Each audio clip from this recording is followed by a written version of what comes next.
இயேசு கிறிஸ்து தன்னோட சீடர்களுடன் கடைசியாக பகிர்ந்த உணவுல 2 உணவு அதிகாரப்பூர்வமாக நமக்கு பைபிள்ல குறிப்பிடப்பட்டிருக்கு. ஒன்று அப்பம், இன்னொன்று திராட்சரசம்.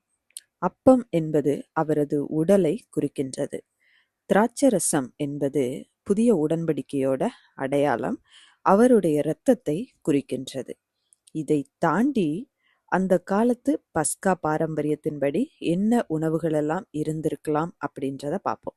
ஆட்டிறைச்சி பஸ்காவோட உணவில் முக்கியமானது. இது எதை குறிக்கின்றது அப்படின்னு பார்த்தீங்கன்னா, இஸ்ரவேலர் எகிப்திலிருந்து விடுதலை பெற்றதை நினைவூட்டுகிறது.